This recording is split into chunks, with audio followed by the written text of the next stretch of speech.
Hello, everyone. Paul Elam here with A Voice for Men with Part 3, the conclusion of the plague of modern masculinity.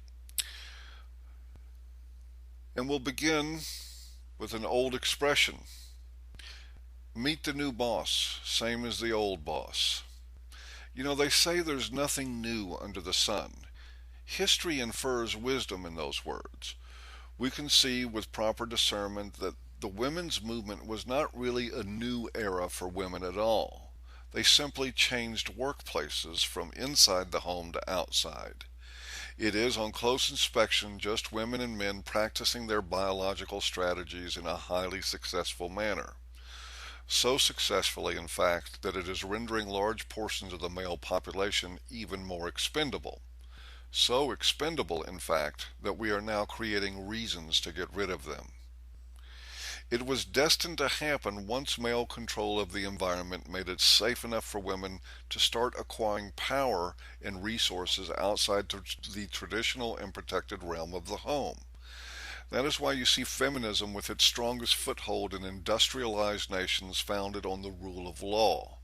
And that is why you see that the law itself is now being manipulated away from the idea of justice, which was its intent in a man's world, and toward the funneling of added protection and resources to women, which has been always the intent in the world that was shared by both sexes.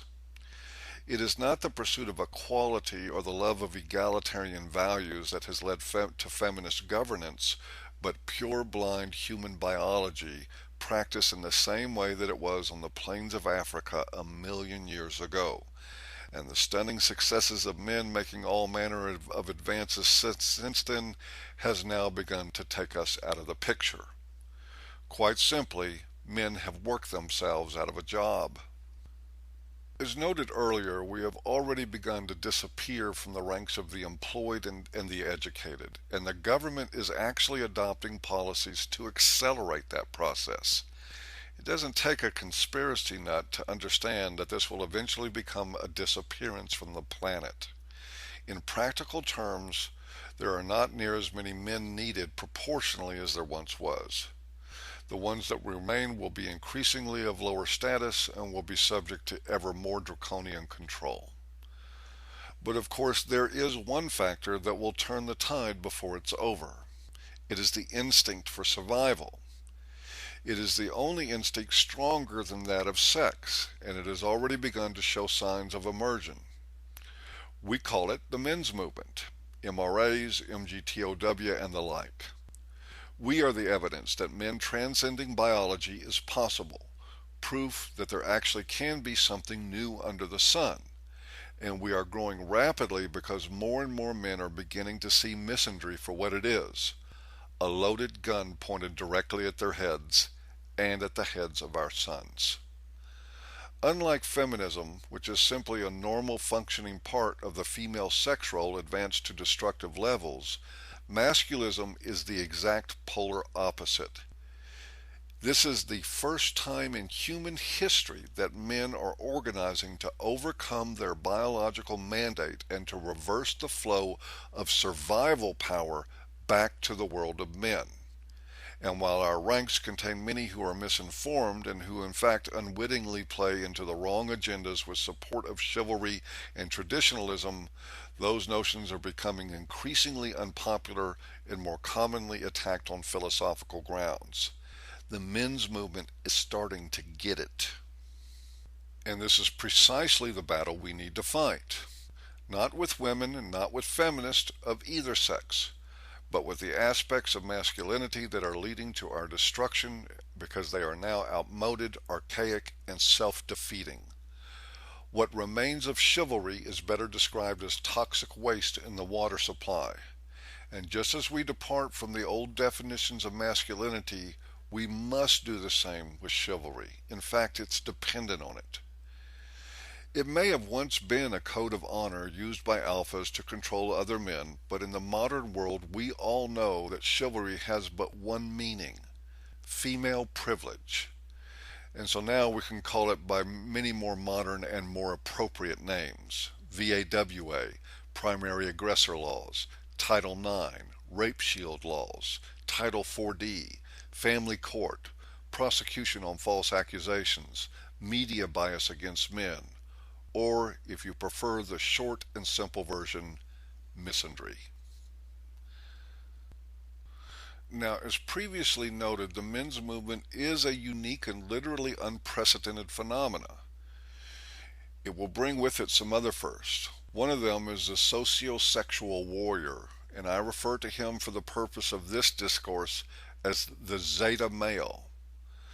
The tag remains faithful to the Greek alphabet classification of the other types of men, but there is more purpose to that level. I took it from the star Zeta Persei. I like the navigational metaphor of the star as it is applicable to the context of a lost generation, but I was also intrigued to learn that Persei is a variation of Perseus, the first of the Greek mythological heroes. Perseus had a remarkable talent for slaying archaic monsters, Medusa the Gorgon among them, who as a mortal woman possessed great beauty and was self-enamored and struck with the power of her sexual allure until she was turned into a hideous monster by Athena, who later used her severed head as a weapon on her shield.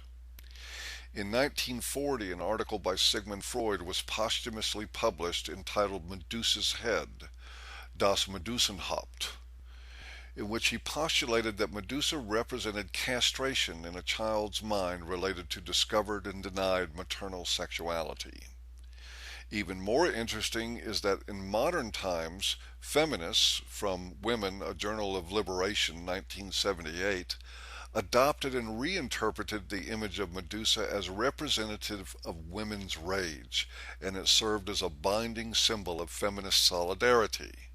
So Perseus, the namesake of Zeta Persei, was the slayer of Oedipal shame or control and the murderously powerful raging feminist archetype, the Zeta male.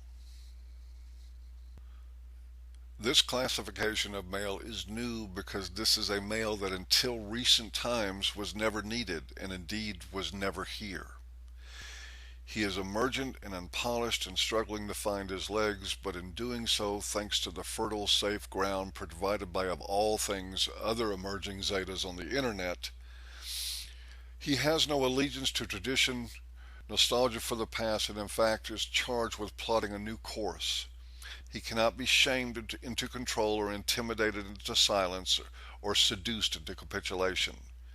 He doesn't fit in the classic hierarchy and would gladly bring it down in the name of his cause. When someone says he needs to act like a real man, he smiles and says, "No, thank you." He doesn't seek power but justice, and he has one overarching feature largely absent in the world of men around him. He cares about those lost young men who were ambushed coming out of the womb, and he will strive to make himself an example, living proof that there are other roads to take than the ones that lead to self-hatred and self-destruction.